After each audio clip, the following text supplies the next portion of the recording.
Au Moyen Âge, les soins au bébé se déroulaient dans des conditions que les parents d'aujourd'hui supporteraient difficilement. Rien que d'assurer à un nouveau-né le confort et l'hygiène de base était un combat quotidien. Au Moyen Âge, il était courant que les époux aient une série d'enfants dans l'espoir qu'au moins quelques-uns atteignent l'âge adulte. La vie familiale était cruellement marquée par les décès fréquents des plus petits. Pourtant, ne nous représentons pas les parents de l'époque comme indifférents.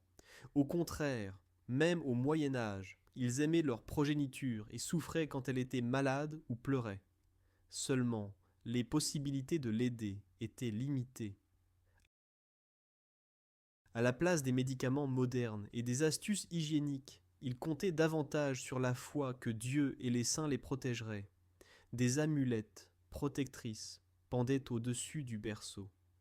Les enfants étaient aspergés d'eau bénite et on priait ardemment pour leur santé. Là où nous sortons aujourd'hui le thermomètre et la désinfection, le parent de l'époque recourait à la prière ou aux herbes. Aujourd'hui, nous disposons de couches jetables, de lingettes humides pour bébés, de salles de bain chauffées et d'innombrables crèmes et poudres. Les gens de l'époque ne connaissaient rien de tout cela. Beaucoup d'enfants n'atteignaient même pas leur première année de vie, et l'une des raisons était justement les infections et maladies liées au faible niveau d'hygiène. L'idée qu'un enfant devait être constamment au sec et propre était au Moyen Âge un luxe pratiquement inaccessible. Dans cette vidéo, vous découvrirez comment les parents médiévaux se débrouillaient avec l'aspect le moins parfumé des soins aux nourrissons, avec les couches d'enfants, ou plutôt leur absence. Nous révélerons dans quoi étaient enveloppés les nouveau-nés juste après la naissance. Pourquoi beaucoup de bébés passaient des journées entières enroulés dans des tissus sales. Et quelles astuces les gens de l'époque utilisaient pour s'alléger un peu le change quotidien. Dans un instant, nous découvrirons aussi pourquoi les vraies couches étaient le privilège des riches seulement. Et comment l'apprentissage précoce du pot aidait à résoudre le désordre omniprésent. Préparez-vous à une excursion historique, qui ne sera peut-être pas pour les estomacs sensibles, mais je promets que vous obtiendrez un aperçu unique de la vie de nos ancêtres. Quand un enfant naissait au Moyen Âge, les parents et sages-femmes accordaient une grande attention aux premiers moments de sa vie. Selon les instructions médiévales conservées sur l'hygiène du corps de l'an 1254, il était coutume de frotter le nouveau-né juste après la naissance avec un mélange de pétales de roses broyées et de sel fin. Pourquoi justement du sel et des roses? Il s'agissait probablement d'une combinaison de symbolisme et de soins pratiques. Le sel pouvait aider à sécher et désinfecter la peau et les pétales de rose apportaient un parfum agréable et peut-être aussi un peu de luxe. En Méditerranée, on utilisait des olives ou de l'huile d'olive à la place des roses pour frotter délicatement le bébé. Ces recettes traditionnelles montrent que même sans antiseptiques modernes, les gens s'efforçaient de protéger les nouveau-nés contre les infections et de leur donner les soins disponibles dans le cadre des connaissances de l'époque. Dès que l'enfant était nettoyé et soigné, venait le tour de la chose essentielle, l'emmaillotement serré ou l'engeage. Les médecins médiévaux étaient dit convaincus que sans un emmaillotement serré, l'enfant ne se développerait pas correctement. Le bébé était enveloppé dans un tissu de la tête aux pieds, de sorte que ses petites mains et ses petits pieds adhèrent étroitement au corps. Seule la petite tête dépassait de ce paquet, souvent encore attachée avec des bandes pour que tout tienne en place. Sur les images médiévales, nous voyons les enfants emmaillotés souvent très droits, presque comme des momies égyptiennes. C'est exactement ainsi que les bébés apparaissaient couramment à l'époque. Il est intéressant de noter que le petit Jésus sur les crèches et images de la nativité de l'époque est aussi représenté fermement emmailloté. Même la Sainte Famille respectait donc le protocole d'emmaillotage de l'époque. On croyait que l'emmaillotage maintenait l'enfant au chaud, empêchait le fléchissement des membres et aidait même à façonner le corps dans la bonne forme. Les parents, par exemple, appuyaient souvent les oreilles des nouveau-nés contre leur petite tête pour qu'elles ne dépassent pas à l'âge adulte. Il est curieux que dans certaines familles, le fils aîné était convié à ces gestes pour apprendre les soins aux frères et sœurs. Même les garçons savaient donc dès le plus jeune âge ce qu'implique le soin d'un enfant. Le souci de la progéniture était en somme une affaire familiale dès le début. L'emmaillotage avait aussi des raisons purement pratiques. Maintenir un nouveau-né calme et au chaud était essentiel dans une maison médiévale. Le chauffage n'existait pratiquement pas hormis l'âtre, qui fumait souvent et pouvait être dangereux. Un bébé étroitement emballé pouvait être plus facilement placé dans un berceau près de la cheminée pour se réchauffer. Et en même temps, il n'y avait pas de risque qu'il se blesse par des mouvements non coordonnés. La plupart du temps, les bébés le passaient, soit dans les bras de la mère ou de la nourrice, soit justement dans le berceau suspendu au plafond ou placé près du feu. C'était aussi une raison pour laquelle on mettait l'accent sur le fait que l'enfant soit comme une petite pelote. Il se portait et se berçait mieux. Du point de vue de l'hygiène cependant, l'emmaillotage serré signifiait que défaire et remballer l'enfant était une opération compliquée, dans laquelle personne ne voulait se lancer plus souvent que nécessaire. Environ une semaine après la naissance, attendait le nouveau-né le baptême, le premier grand événement de sa vie. Le baptême n'était pas seulement un rite spirituel, mais aussi le moment où l'enfant était pour la première fois soigneusement lavé et symboliquement purifié. Le bain baptismal de l'Église représentait la séparation définitive de l'enfant de la mère et son acceptation parmi les autres membres vivants de la famille.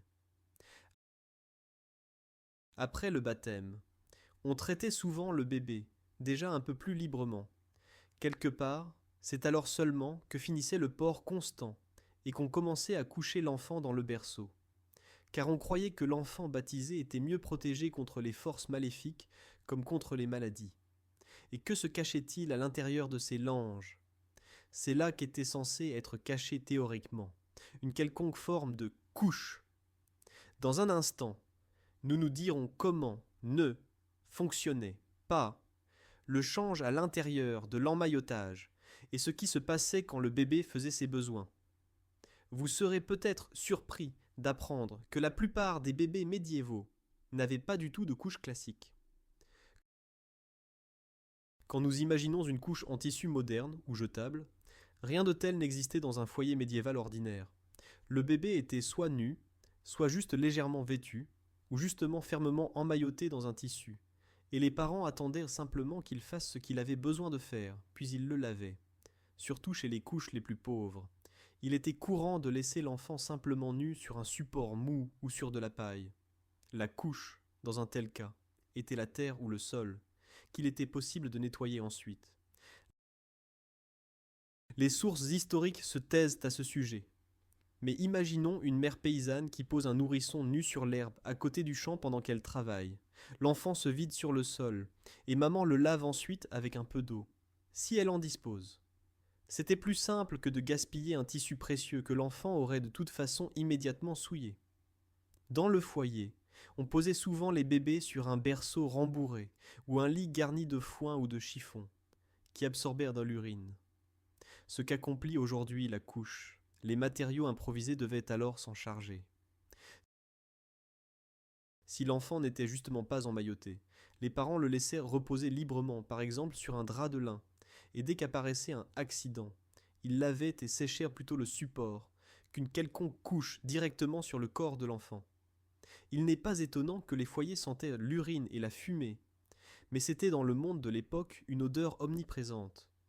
Dans les rues gisait le crottin de cheval, les déchets étaient interversés par les fenêtres, des étables se dégageait l'odeur du fumier. Pour améliorer l'air, on brûlait parfois dans la pièce des herbes aromatiques ou des résines, par exemple du genévrier à la campagne ou de l'encens coûteux dans les maisons plus riches. Même l'odeur de fumée ne masquait cependant pas complètement l'odeur omniprésente des excréments. Dans ce contexte, quelques flaques d'enfants ne dérangeaient personne. Bien sûr, il n'était pas toujours possible de se passer complètement de couches. Quand le bébé était fermement emmailloté dans des langes, les parents lui glissaient parfois à l'intérieur une bande de tissu absorbant, qui devait attraper le pire. Un tel chiffon cependant ne se changeait pas souvent. Il servait plutôt d'assurance pour que les saletés ne se répandent pas partout. Un enfant emballé comme un paquet pouvait ainsi tenir tranquillement toute la journée sans que quiconque le déballe. On attendait simplement. Le bébé se salissait, pleurait un moment, puis s'habituait. Pour calmer de tels pleurs servaient surtout le comportement et le bercement. Si l'enfant recevait une quelconque tétine, ce n'était pas une tétine au sens d'aujourd'hui, mais plutôt un morceau de chiffon trempé dans du miel ou du vin doux ou une croûte de pain à sucer, en bref, tout ce qui calmait le bébé. D'après les sources historiques, nous connaissons aussi la coutume de donner aux enfants pour dormir un chiffon trempé dans une décoction de pavot ou dans de la bière pour qu'ils se calment rapidement. Aujourd'hui, de telles pratiques font horreur, mais les parents épuisés de l'époque recouraient parfois même à des somnifères dangereux. Finalement, quand rien ne marchait, l'enfant pleurait simplement jusqu'à ce qu'il se fatigue. Les pleurs des nourrissons faisaient partie du coloris quotidien de la vie, et le mijotage dans ses propres excréments, comme nous le nommerions aujourd'hui, continuait par exemple jusqu'au soir. La mère défaisait alors l'enfant, nettoyait soigneusement ce qui était possible, l'enveloppait dans quelque chose de plus propre, et le cycle recommençait. Il pourrait sembler que les parents médiévaux étaient indifférents à l'inconfort de leurs enfants, mais en réalité ils agissaient dans le cadre des possibilités de l'époque. Beaucoup de mères étaient attentives et parvenaient à saisir le moment où l'enfant se préparait aux gros ou petits besoins. Elles portaient le bébé dans leurs bras la plupart du temps, si bien qu'elles apprenaient à reconnaître les signaux, agitation, contorsion, pleurs d'un autre ton. Quand c'était possible, elles déroulaient rapidement l'enfant et le tenaient au-dessus d'un récipient, ou le sortaient dehors pour qu'il se vide hors du lange. En terminologie d'aujourd'hui, nous appellerions cela la méthode de communication sans couche. À l'époque, c'était simplement une nécessité. Qui portait un enfant attaché dans un châle contre le corps toute la journée, comme le faisaient les paysannes pauvres au travail, ne voulait pas se faire souiller plus que nécessaire. Dans les contrées et saisons plus chaudes, il n'y avait pas de problème à laisser les enfants nus et à les laver rapidement, ce qui est une pratique encore courante aujourd'hui dans certaines cultures non européennes. Par exemple en Afrique subsaharienne ou chez les peuples autochtones d'Amérique, les mères portent traditionnellement les enfants sur le corps et réagissent à leurs besoins immédiatement. La couche n'était donc vraiment pas nécessaire. Dans l'Europe médiévale, cela se déroulait probablement de manière similaire en bien des endroits. Seulement, il ne s'en est pas conservé de témoignages écrits. Dans un instant, nous révélerons quel rôle jouaient les vraies couches en tissu, là où on pouvait malgré tout se les permettre. Alors que chez les enfants pauvres, le rôle complet des couches était remplacé par la réactivité de la mère et un morceau de vieux chiffon, les familles plus riches introduisaient certaines améliorations. Qu'impliquait le change d'un petit noble et en quoi différait-il des improvisations des familles paysannes ? Au Moyen Âge, il était vrai que les vraies couches, c'est-à-dire des tissus spéciaux, destinés exclusivement à collecter l'urine et les selles des enfants, étaient le privilège des riches. Alors qu'une famille de paysans ne possédait souvent même pas de vêtements en plus, encore moins des morceaux de toile réservés aux bébés, dans les foyers nobles et bourgeois plus aisés apparaissait déjà une quelconque forme de couche. N'attendons cependant pas les carrés de coton confortables d'aujourd'hui. C'étaient plutôt des bandes de toile de lin ou de chanvre, ou des textiles plus doux d'ancienne literie, qui pouvaient être pliés et glissés sous les fesses de l'enfant. En anglais, on appelait ces chiffons tailcloths, littéralement haillons pour les fesses. Même d'un tel nom, il est évident que pour l'homme médiéval, la couche était une chose suffisamment luxueuse pour qu'on la traite avec précaution. D'abord, on la réchauffait près du feu, avant de la donner à l'enfant. Un tissu froid et humide aurait pu troubler ou refroidir le bébé. Puis la couche, ou plutôt plusieurs couches de chiffon, était fixée soit en l'enroulant dans les bandes d'emmaillotage, soit plus tard à la Renaissance par de simples cordelettes. Tout était recouvert d'un autre emmaillotage. Il faut se donner du mal pour imaginer comme il devait être difficile de démêler un tel paquet, si on décidait de le changer en plein fonctionnement d'une journée médiévale. Les familles riches avaient heureusement de la domesticité. Les soins aux plus petits incombaient souvent aux nourrices et nounous. Celles-ci devaient s'occuper aussi bien de l'alimentation. Beaucoup de nobles d'ailleurs n'allaitèrent même pas elles-mêmes. Au Moyen Âge régnait l'idée qu'une femme ne devait pas allaiter les 14 premiers jours après l'accouchement, si bien que le rôle de la nutrition était repris par une nourrice. Que de l'hygiène de l'enfant. Imaginons un château médiéval ou une riche maison de ville. Dans le coin de la pièce, un berceau avec des rideaux de soie. Dedans un nourrisson emmailloté.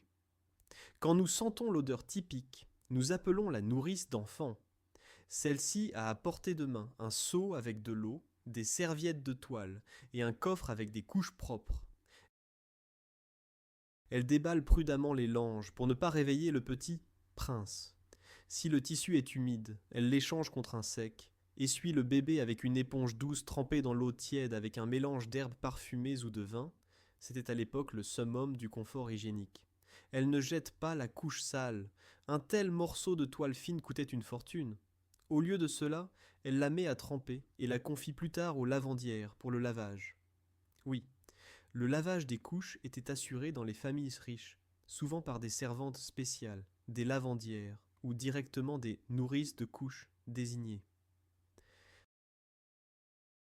Dans l'Angleterre victorienne, beaucoup de siècles plus tard, naissant même des laveries professionnelles, spécialisées dans les couches d'enfants. Mais c'est déjà une autre histoire. Dans notre récit médiéval, nous devons nous contenter du lavage à la main. Et c'est justement la raison pour laquelle même les parents aisés abordèrent le change avec modération. Le caoutchouc et le plastique n'étaient pas disponibles pour retenir l'humidité. Au maximum, le tissu pouvait être imprégné de cire ou de suif pour repousser un peu les liquides. Malgré tout, les couches, fuyant pratiquement à chaque miction importante. Il fallait souvent changer complètement l'enfant, remplacer les supports secs alentour et laisser aérer le lit. De plus, on croyait que des bains ou lavages trop fréquents pouvaient nuire au bébé, si bien que même les mères riches laissaient parfois l'enfant mijoter et ne le lavaient qu'une fois tous les quelques jours. En bref, bien que la progéniture noble ait eu à disposition des couches et plusieurs couches de chemisettes de satin, le résultat n'était pas beaucoup mieux que chez le fils du paysan sur le foin. L'odeur et l'humidité étaient une partie courante de la vie. Essayons d'imaginer deux contemporains. Nicolas, fils d'un pauvre forgeron de village, et André, héritier premier-né d'une petite lignée noble. Nicolas est né dans une simple cabane de bois avec un sol d'argile. André dans une tour de pierre avec une cheminée. Le petit Nicolas repose, emballé dans une toile de lin grossier et une vieille fourrure, autour de lui dans la gouttière du berceau un peu de mousse sèche éparpillée. Sa maman Marguerite doit aller le deuxième jour après l'accouchement de nouveau traire les chèvres et couper du bois, si bien qu'elle emmène le bébé avec elle au champ enveloppé dans un châle. Quand Nicolas pleure et se sent dans l'humidité, sa mère ne lui change le chiffon humide sous les fesses que le soir, quand elle rentre à la maison. Jusque-là, elle l'essuie au maximum une fois avec de la neige ou un chiffon trempé dans le seau d'eau qui se trouve devant la cabane. Pendant ce temps, dans la demeure seigneuriale, le petit André dort paisiblement dans un berceau suspendu près du lit de sa mère, tandis que dame Cunégonde, la mère d'André, se repose tranquillement après l'accouchement. Chaque fois qu'il se réveille et gémit, la nourrice est là pour le bercer. Il le couvre de douces couvertures de fourrure, et il porte plusieurs couches de fin tissu que la couturière a cousues spécialement pour lui. Quand André urine, la nourrice le change environ 2 fois par jour. Pas besoin de plus. D'ailleurs, le feu brûle dans la pièce et les couches humides sèchent. Le soir vient le père pour contrôler. Il sent bien dans la pièce une faible odeur d'urine, mais cela fait partie de l'enfance. Les deux garçons, Nicolas et André, grandissent chacun dans son milieu. Et pourtant, ils ont quelque chose en commun. Ni l'un ni l'autre n'a connu la couche jetable ni les raffinements hygiéniques que nous considérons comme courants aujourd'hui. Comment se présentèrent donc le lavage et le change dans la pauvre cabane comme dans la demeure noble? Que comprenaient tous ces soins au bébé dans une journée ordinaire? Nous nous le dirons immédiatement. Et préparez-vous à ce que le standard d'aujourd'hui, changer le bébé 8 fois par jour, était alors absolument hors de la réalité. La plus grande vérité dégoûtante sur les couches médiévales réside dans la rareté avec laquelle elles se changeaient et se lavaient vraiment. Aujourd'hui, nous considérons comme évident de changer un enfant dès qu'il se salit ou urine, souvent toutes les 2 ou 3 heures. Au Moyen Âge, personne n'aurait eu le temps, ni les moyens pour un tel rythme. Et de plus prévalait l'opinion que des lavages trop fréquents pouvaient nuire à l'enfant. Beaucoup de parents, et même les guérisseurs, avertissaient contre les refroidissements et le fait que l'enfant prenne froid. Ils croyaient que le froid était un plus grand ennemi que la saleté. Ils préféraient donc laisser l'enfant plus longtemps dans une couche mouillée près du feu, plutôt que de risquer qu'il court nu dans la pièce froide. Comme nous l'avons expliqué, les bébés étaient emballés dans plusieurs couches de tissu, et les déballer signifiait interrompre tout travail, retirer les langes, risquer que l'enfant prenne froid dans l'air froid, et ensuite tout rattacher de manière compliquée. Résultat ? L'enfant restait dans une couche sale tranquillement des heures entières, voire des jours. Il s'est conservé des témoignages que les enfants européens étaient laissés dans leurs cadeaux, au moins 3 jours d'affilée, parfois même plus longtemps, si on n'arrivait pas à laver le tissu. Il est paradoxal qu'au même moment, certaines autres cultures parvenaient à maintenir leurs nourrissons dans une propreté relativement plus grande. Par exemple, dans le Grand Nord, les mères inuites, esquimaudes, placèrent leurs enfants dans des sacs de fourrure bourrés de mousse. La mousse se sèche, absorbait parfaitement l'urine et en même temps réchauffait le bébé. Dès que la mousse était trempée et que l'enfant commençait à pleurer de froid, la mère l'échangeait contre de la sèche. Dans les Carpates et au Caucase, il était coutume de glisser dans les berceaux des tiges creuses de roseaux dirigées de l'enfant vers un pot sous le berceau. Des toilettes à tubes, improvisées, évacuaient ainsi l'urine loin du corps du bébé. Et chez certaines tribus indiennes, par exemple les Navajos, le berceau d'enfant était garni d'écorces d'arbres absorbantes et également muni d'un orifice pour l'écoulement des liquides. De telles astuces exigeaient cependant des matériaux spécifiques et du savoir-faire. Dans l'Europe médiévale, rien de semblable ne s'est répandu. Cela sonne drastique, mais prenons en compte que la famille moyenne n'avait que quelques morceaux de textile pour le change. Quand l'enfant les avait tous souillés, il ne restait qu'à les laisser sécher près de l'âtre et les réutiliser. Oui, cela signifie que les couches souillées étaient les parfois juste secouées, suspendues au-dessus du feu ou dehors au soleil, laissées s'aérer et puis réutilisées, même si des taches et l'odeur y restaient. On ne lavait donc qu'une fois de temps en temps, par exemple une fois par semaine, et parfois même plus rarement. En attendant, les couches et chiffons usagés étaient simplement laissés à sécher et attendaient la grande lessive. Quand la ménagère se lançait enfin dans le lavage, c'était un labeur de toute la journée. Comment un tel lavage de couches au Moyen Âge pouvait-il se présenter étape par étape ? Par exemple comme suit. Trempage. Il fallait d'abord faire tremper les couches sales dans de l'eau chaude. Si on disposait d'un quelconque savon ou de lessive alcaline, par exemple de cendres de bois, on les ajoutait pour un meilleur dégraissage et nettoyage. Frottage. Les tissus ramollis étaient ensuite frottés par la femme, soit sur un lavoir, soit simplement avec les mains et les pieds dans des baquets. Elle s'efforçait ainsi de décoller les taches et saletés des fibres. Il fallait souvent frotter chaque morceau séparément et plusieurs fois. Rinçage. Après le lavage, suivait un rinçage minutieux dans de l'eau propre. Idéalement, le linge était transporté au ruisseau, où l'eau courante emportait les restes de saleté et de savon. En hiver, cela signifiait rincer dans l'eau glacée, ce qui était un supplice pour les mains. Essorage. Il fallait essorer les couches lavées. Cela se faisait en tordant et pressant le tissu. Plus tard, on utilisait de simples essoreuses, mais au Moyen Âge, la ménagère ne disposait que de sa propre force. Il restait assez d'eau dans le textile, si bien que le linge était lourd et goûtait. Séchage. Les couches mouillées étaient étendues au soleil ou autour de l'âtre. Le soleil avait en même temps un léger effet désinfectant et aidait à blanchir les taches. En hiver, le linge séchait lentement. Parfois, il devait finir de sécher à la maison près du feu, où cependant il s'imprégnait de fumée. Repassage. Dans les périodes plus tardives, les couches étaient encore repassées avec un fer chaud en métal ou lissées avec une pierre lisse. Au Moyen Âge, le repassage n'était pas courant, mais un éventuel passage au fer des couches avait aussi un effet hygiénique. La haute température tuait d'autres bactéries et parasites. Il n'est donc pas étonnant que les ménagères ne se précipitent pas pour laver les couches plus souvent. Les couches ne se lavaient pas après chaque usage. Parfois, elles étaient simplement laissées à sécher et réutilisées.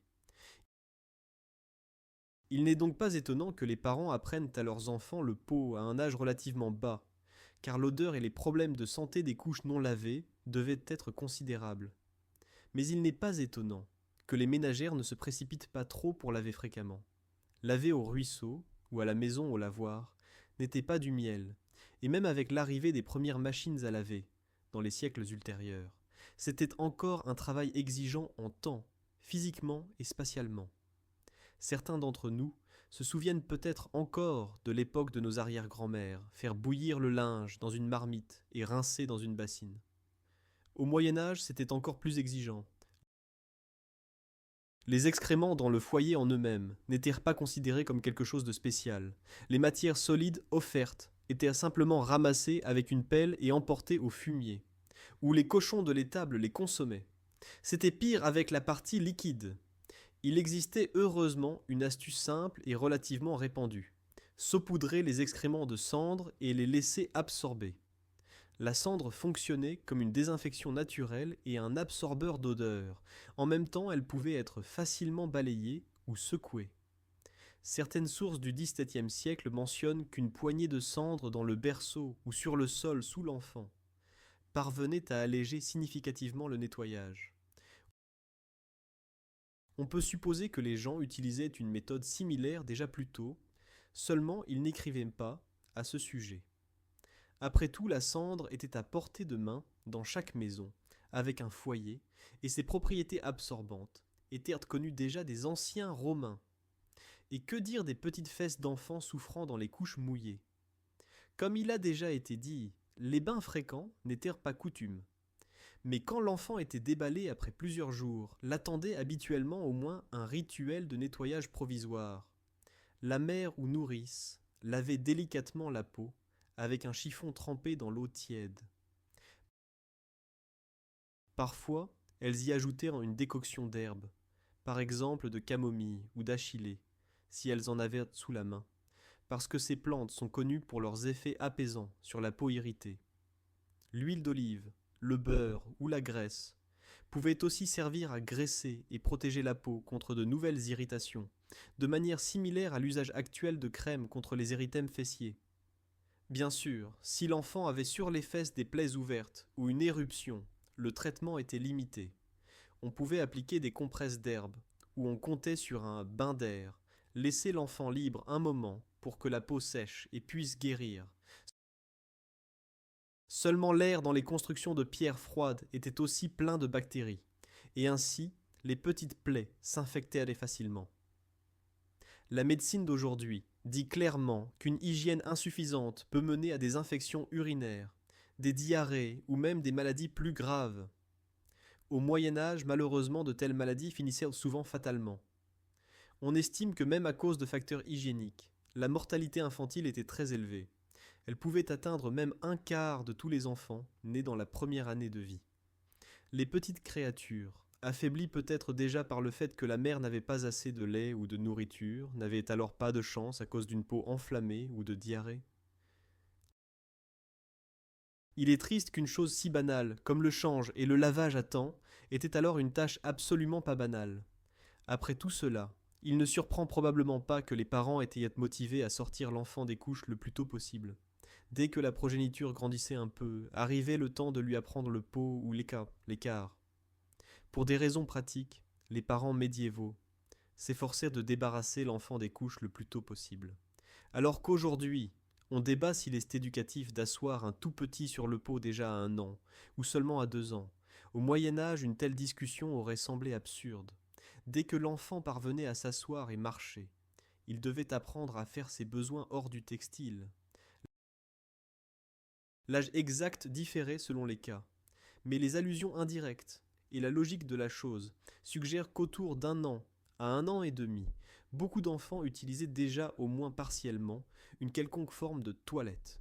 Dans les familles riches, il pouvait s'agir des chaises d'enfants déjà mentionnées, avec un trou ou de petits pots en céramique que tenait la nourrice pour l'enfant.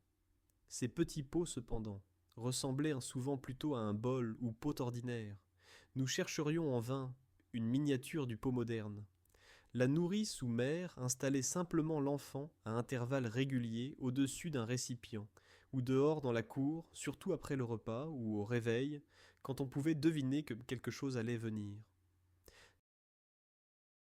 Cette approche ressemble étonnamment aux conseils de certaines grand-mères et mamans d'aujourd'hui, qui font uriner le tout petit après le sommeil. À la campagne, où aucun accessoire sophistiqué n'existait, les tout petits se vidaient d'abord dans la cour parmi la volaille ou au bord du champ. Les frères et sœurs aînés recevaient souvent la tâche de surveiller le petit et de le porter à l'écart à temps, quand ils voyaient que ça lui venait. Dès 3 ans, les enfants paysans aidaient couramment aux travaux domestiques, si bien que savoir aller à l'écart était indispensable. Personne ne se tracassait avec un enfant de 3 ans en couche. D'ailleurs, il y avait peu de tissu, et un enfant de 3 ans avait déjà la force de déchirer la couche ou de la salir même de l'extérieur, si bien que c'était pratiquement impossible. C'est pourquoi aussi, les vêtements d'époque des petits-enfants rappelaient encore plutôt de courtes chemises ou tuniques sans entrejambes. Dès que le petit courait, il était soit nu de la taille vers le bas, soit avait des vêtements découpés, de sorte qu'on puisse l'asseoir en éclair et retrousser les habits hors de portée du nature. On habillait les petits garçons et filles pareillement, dans des habits amples, ce qui facilitait l'hygiène. Il n'y avait pas de risque de déshabillage compliqué d'un pantalon. De là provient aussi le fait surprenant que sur les vieilles images nous voyons les tout petits des deux sexes, souvent en jupe ou chemise. Au passage, une solution semblable était traditionnelle aussi en Chine. Les tout petits de là-bas portaient des pantalons amples avec un entrejambe ouvert, si bien qu'ils pouvaient uriner n'importe quand dans la rue ou au champ. Les couches ne se sont pas imposées dans la culture chinoise pendant des siècles, et ces pantalons à entrejambe, en chinois kaidanku, sont à voir à la campagne encore aujourd'hui. Il faut ajouter que la notion d'accident était au Moyen Âge prise beaucoup plus toléramment qu'aujourd'hui. Quand il arrivait à un enfant de 2 ans de faire pipi sur le sol de pierre de la cuisine, personne n'en faisait une science. On prenait simplement un chiffon, et la flaque était essuyée. Probablement avec le même chiffon qui servait à essuyer la table, ce qu'il vaut mieux ne pas imaginer.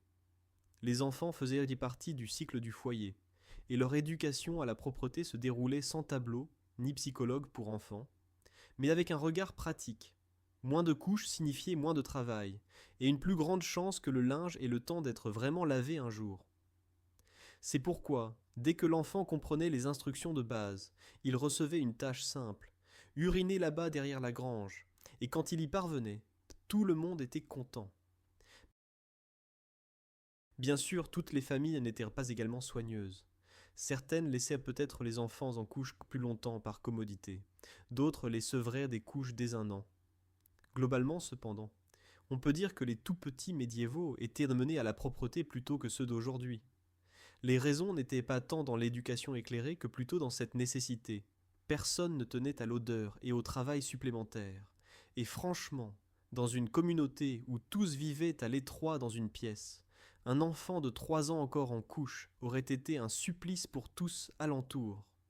Maintenant, nous avons parcouru tous les aspects essentiels du change médiéval et des soins à l'hygiène enfantine. Nous avons vu que l'ingéniosité de nos ancêtres ne connaissait pas de limite, de la mousse et paille au taille-clou de lin jusqu'au premier pot dans les châteaux. En conclusion, réfléchissons à ce que ce regard vers le passé nous dit sur le présent. Combien a changé notre approche des soins aux plus petits, et ne trouverons-nous pas malgré tout dans le monde moderne des traces des pratiques anciennes ? En comparant le Moyen Âge et aujourd'hui, on pense à l'énorme progrès que nous avons fait dans les soins aux enfants. Il suffit de regarder un bébé d'aujourd'hui confortablement emballé dans une couche jetable sèche avec une couche absorbante douce. Chaque fois qu'il se salit un peu, nous le changeons en 1 minute dans du propre. Nous avons un approvisionnement infini d'eau chaude, du savon pour bébé au parfum de camomille et une crème contre les érythèmes fessiers qui détruit les bactéries et levures en quelques heures. Aux standards hygiéniques que nous connaissons aujourd'hui, l'humanité a dû attendre beaucoup de siècles, Pour une mère médiévale, notre table à langer aurait été littéralement un miracle. Les parents médiévaux devaient aussi s'accommoder d'une statistique effrayante. Presque chaque troisième enfant alors ne survivait pas à sa première année de vie.